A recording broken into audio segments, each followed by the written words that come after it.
Olá, 6 de junho de 2025. Lers Comar, o nosso resumo descomplicado, a opinião da semana. Tá casando melhor isso, né? Semana que tivemos Movinter. E aí? E aí teve um movimento esperado. Nossa, vendeu um monte, Lers. Foi fraco? Depende do stand, depende da empresa, depende do posicionamento, tá? Como todas as feiras acontecem. Não podemos esquecer que as primeiras feiras do ano são as feiras onde as lojas, de forma geral, estão dispostas a trocar os produtos, colocar as suas novidades. Agora, estamos falando em junho, as trocas já são trocas pontuais, são substitutos de produtos que no começo do ano já não vêm com o mesmo desempenho e vem se trocando. Era o esperado, tá? Não está muito fora da realidade. Houve também há poucas semanas duas feiras do Nordeste e as informações que me passaram de lá foram muito parecidas. Situações onde não é aquele ritmo do começo do ano. Mas nós vamos falar no vídeo de hoje sobre os ensinamentos da Casas Bahia, da Grandalhona, e falar um pouquinho também do volume de venda do Grupo AD, como ele vem, como tem sido esse crescimento esse ano e alguns indicadores rapidamente. O vídeo está curtinho, curte aí, encaminha para os seus amigos, aquele que você acha que vai gostar do material também. Começando então.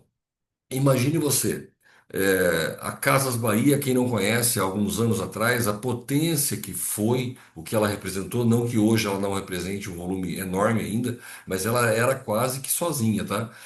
Era a maior do mercado, e por que não dizer sozinha? É, poucos ameaçavam o reinado da Casas Bahia. Pagava praticamente à vista, sim. O prazo de pagamento era muito curto, e isso fazia com que todos queriam fornecer. As indústrias se matavam para fornecer para a Casa Bahia. Alto volume e o dinheiro entrando rápido. São dois fatores, e aqui eu vou ter que parar para lembrar, muitos lojistas, muitas indústrias esquecem desse detalhe. Se você compra à vista, independente do volume de compra que você tem poder de barganha. O mercado sempre favoreceu e vai favorecer o dinheiro, a liquidez rápida. E da mesma forma, volume. Se você tem volume e compra à vista, sim, você vai comprar mais barato que os outros, pelo simples motivo de que todos querem vender para você. Se o prazo é mais longo, se o volume é menor, isso é proporção. Parece óbvio, mas é interessante a gente falar.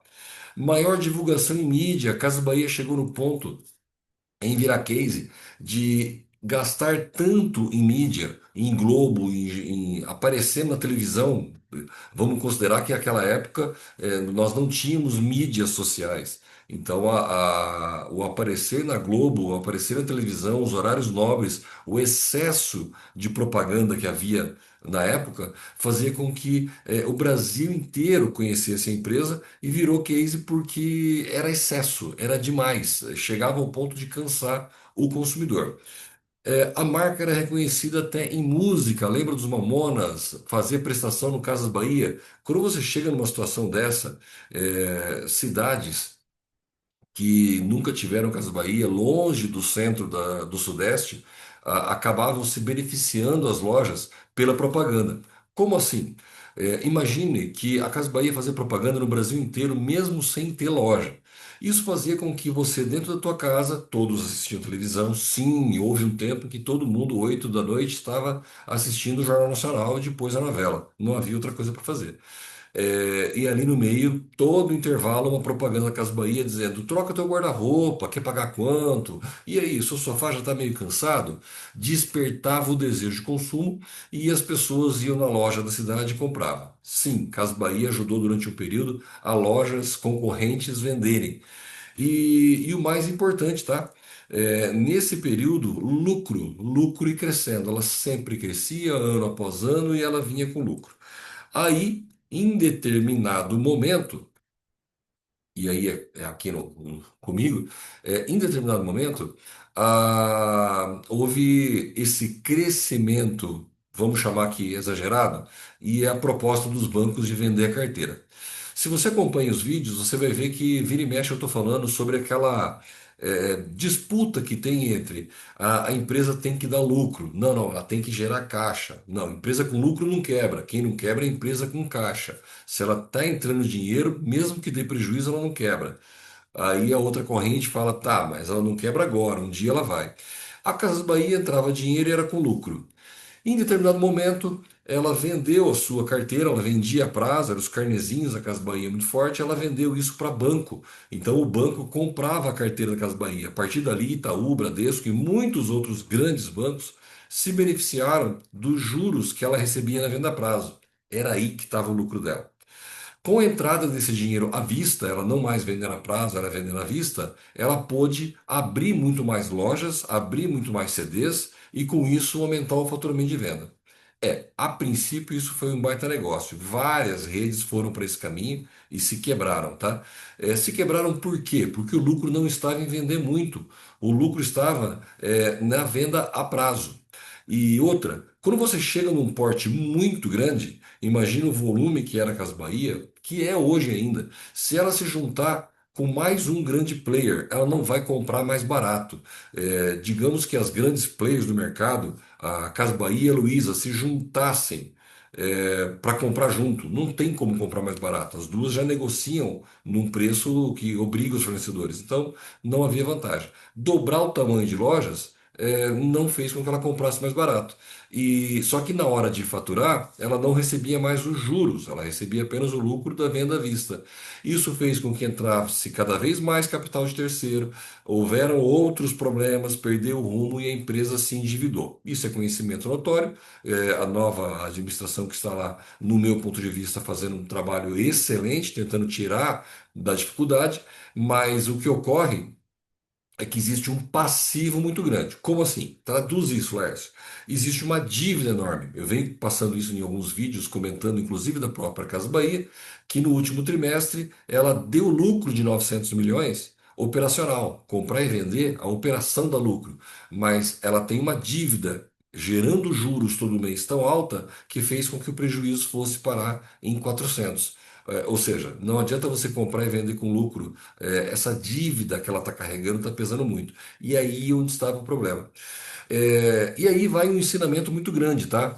Que a gente não pode esquecer. Hoje, a tua empresa, você profissional, tua loja, tua indústria é o melhor do mercado, está bem posicionada, está com lucro, está tudo bonitinho. Parabéns, você conseguiu chegar até aqui. Porém, não é certeza de que você tenha um futuro próspero sempre. A Casas Bahia nos ensinou isso. Não é porque ela era a toda poderosa, não havia quem a ameaçasse, que ela não chegou numa situação onde o mercado tem dúvidas da sua liquidez.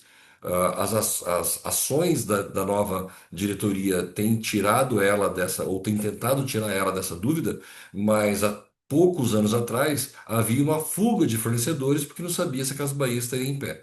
Olha onde foi. Em relativamente pouco tempo, você vai dar glória ao. Não vou nem utilizar uma palavra aqui, muito rapidamente. Então, cuidado, essa é a grande lição. Tudo passa. Cuidado se hoje está tudo bem, tem que continuar fazendo bem. Não dá para parar, não, tá? E se estiver ruim, dá para sair? Dá. Outra lição da Casa Bahia, de alguma forma renegociando dívida, voltando a focar no processo daquilo que ela tem, vai conseguir dar conta ou não? Não sei, mas ela está tomando ações para isso. E aí, a matéria que deu origem a fazer, recebi de um amigo, obrigado a vocês que compartilham as informações.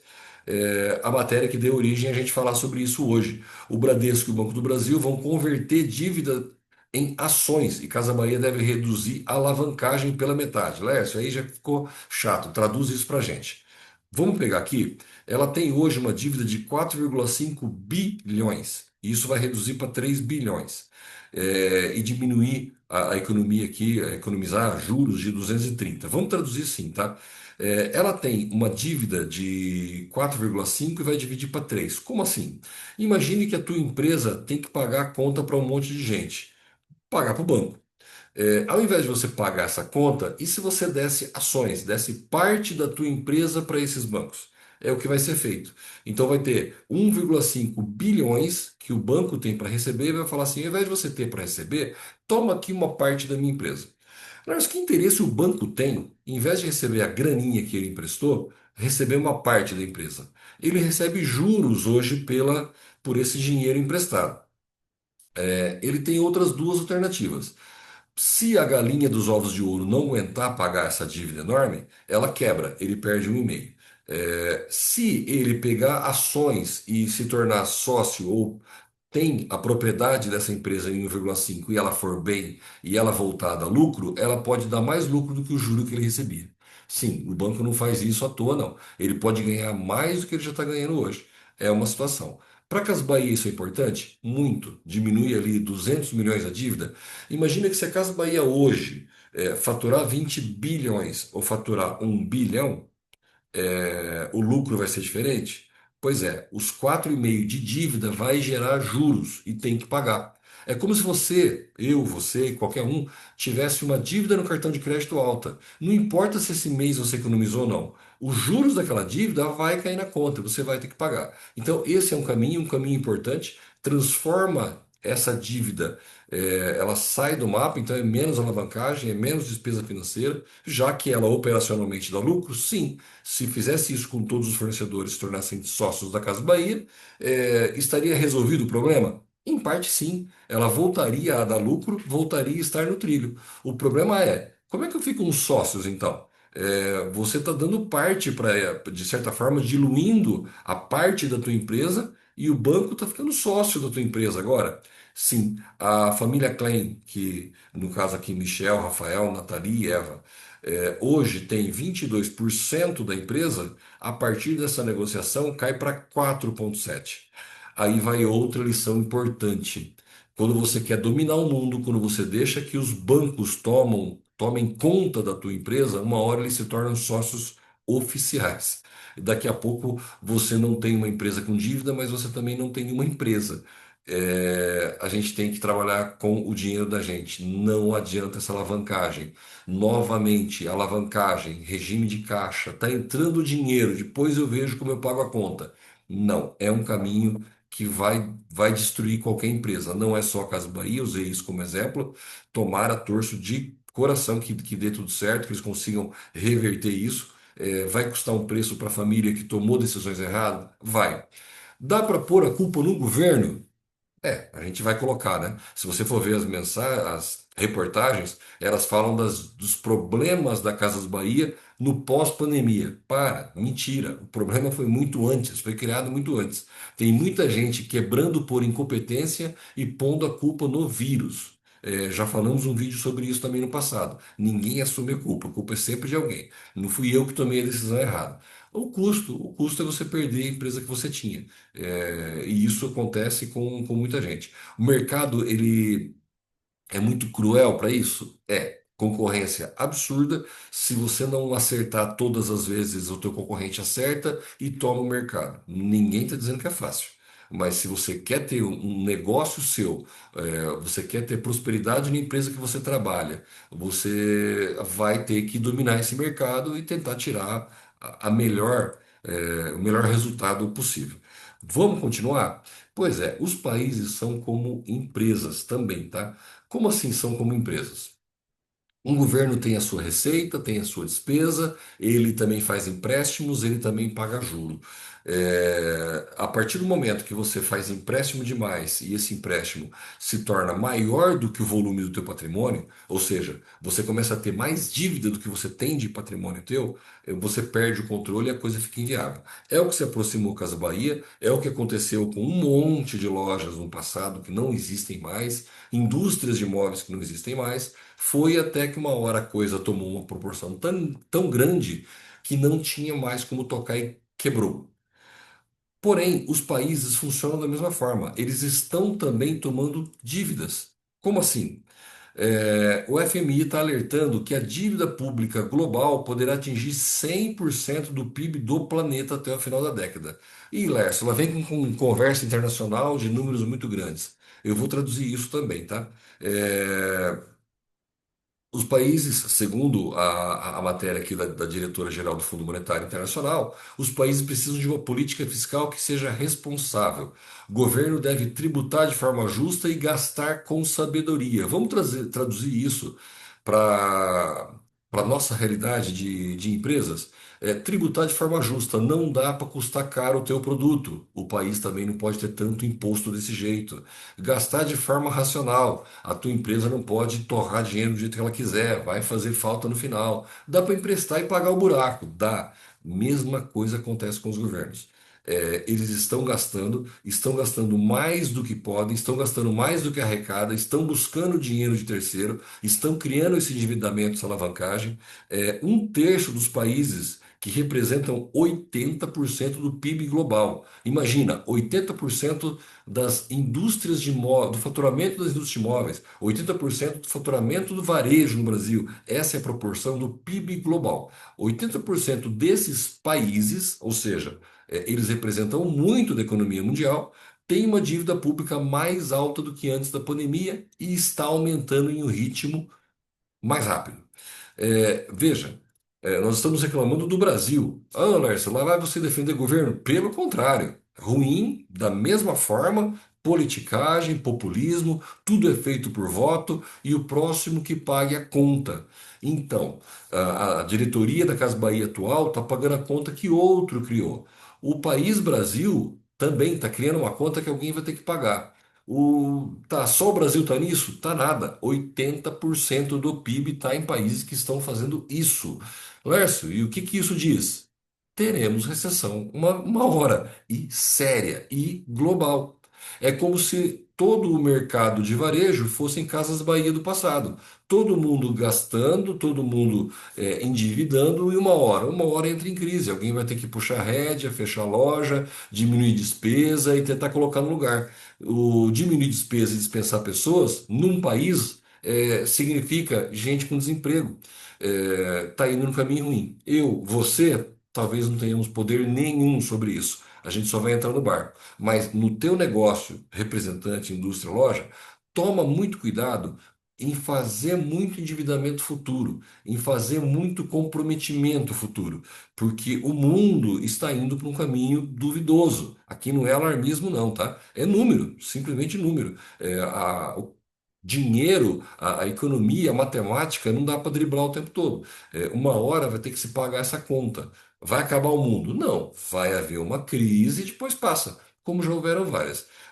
A questão é como nós vamos entrar nela, vai dizer como a gente vai sair. Se você entrar alavancado, você entrar endividado, você já entrar com problema de competitividade, a equipe da empresa já está com problema, o produto da empresa está com problema. Como você vai conseguir suportar uma eventual crise? Não é o que está acontecendo agora. Agora está se vendendo, é concorrência, mas um olho no peixe, um olho no gato e vamos tocando o barco. E você vai continuar a ser desinformado. Como assim desinformado? Olha a manchete enorme aqui do G1. Indústria automotiva vê queda na produção e preocupa com alta do IOF e da inadimplência. Gente, é mentira? Não, não é mentira, tá? É só uma informação distorcida e vou mostrar o porquê.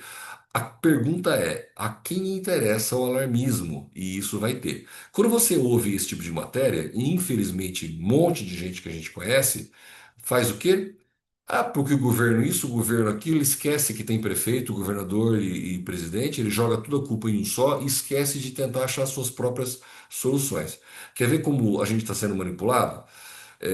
Então a indústria automotiva vê queda na produção. Tá, isso preocupa. A produção do setor automotivo brasileiro caiu 5,9 em maio, de acordo com a Anfávia. Lércio, onde está a mentira disso? Não é mentira. Caiu 5,9 em maio comparado com abril. Mas se eu comparar com maio do ano passado, cresceu 28,8. Oh, peraí. No acumulado do ano tem um crescimento em unidade de 10,7. Peraí. O setor automotivo comparando maio com maio do ano passado, cresceu 28,8, teve a questão da enchente no Rio Grande do Sul. Se eu pegar o acumulado do Brasil inteiro desse ano com o ano passado, estamos com 10%. E a manchete, queda na venda de maio preocupa? Não. Aí você acredita dessa crise que no momento não existe. Está sendo armada, mas ela não existe. Está se vendendo. O brasileiro está comprando. Até aqui, você que produz e vende, o mercado tem. Concorrência alta. Nunca tire isso do radar, mas não espere que o consumidor tenha que comprar mais, ele já está comprando muito. Os outros nunca vão estar com você. Como assim? A gente acha que para todo mundo tá ruim igual, tá bom igual. Para o mercado automotivo estão reclamando ali, mas você viu os números, não tá ruim. Tá, a BYD superou a Toyota e virou a quarta marca mais vendida no Brasil. Ponto. Quando você fala em participação no mercado a consumidor final, tirando o frotista, locadora, governo, para a locadora o carro elétrico é uma fria, locadoras saíram porque não tem autonomia, carro elétrico vai acabar, a gente olha um monte de matéria dizendo que está estocado, que deu errado, passou a Toyota. Só a Fiat, Volkswagen e Chevrolet vendem mais do que a BYD no Brasil. Lércio, mas estão vendo com prejuízo. Não sei. Vai você montar uma indústria de automóvel e vai tentar buscar o mercado. Ah, tem um maluco trazendo da China barato e vai tomar o mercado. Imóveis não acontece igual. Eletro e colchões não acontece a mesma coisa. Acontece. Eu só quero com essa matéria exemplificar que vamos cuidar da nossa, do nossa porteira para dentro, porque sempre tem alguém querendo morder. A Toyota é um exemplo de como fazer as coisas bem feitas, fazer um produto justo, um produto cada vez melhor. E a BYD foi lá e tomou o quarto lugar dela. Agora ficou ruim para a Toyota? Não, não ficou. Ela continua vendendo e com lucro, tá? Ela vai esperar que a BYD ou faça loucura e saia do mercado, ou domine o mercado dos outros três e se torne a maior. De qualquer forma, a Toyota está trabalhando e fazendo dar lucro do jeitinho dela. Não vai se iludir, não. E não podemos reclamar nos móveis também, tá? Rapidamente aqui, só mostrando o tamanho do faturamento do grupo, esse ano, os primeiros 5 meses é nominal. Tá maior do que os 5 meses do ano passado, sim, tá? Estamos falando em faturamento de 600 milhões por mês do grupo. O faturamento continua crescendo. Se repetir ano passado, junho é para ser um pouquinho maior, e o segundo semestre, ó, aí a gente consegue respirar até mais tranquilo. Respirar mais tranquilo por quê? Porque a concorrência, de certa forma, diminui? Só se for por isso. É que daí o consumo aumenta, a concorrência diminui nesse sentido. Mas não se iluda. Sempre vai ter o concorrente fazendo promoção, vendendo mais barato, copiando produto. Essa briga é velha, tá? E como que faturou mais? Foram mais clientes abertos? São mais clientes comprando? Não. A quantidade de lojistas no Brasil comprando, a quantidade de clientes comprando das indústrias filiadas do grupo, elas permanecem. O grupo tem, quem está afiliado tem essas informações lá, consegue comparar inclusive os dados dele, tá? E a quantidade é a mesma. Ou seja, os players não mudaram. O que fez faturar mais? Aqui eu comparo o ticket médio das lojas compraram do grupo esse ano com o do ano passado. Aí ficou mais claro, tá? Então o ticket médio foi maior. Então as lojas estão comprando mais, tanto pulverizado como concentrado compraram mais. Sim, o crescimento vai numa ordem aí de quase 20% esse ano, nominal? Vai. Tem um aumento de 10% ano passado? Tem. Ainda estamos falando em 8, 9% de crescimento real esse ano, os primeiros 5 meses em relação ao ano passado. Você chegou até o final do vídeo, você teve essa informação. Quem parou pela metade acabou não vendo. E daí? E daí é que a dificuldade que você, eu e todo mundo está sentindo continua apenas na concorrência. Não espere melhora de mercado, não espere o consumidor comprar mais.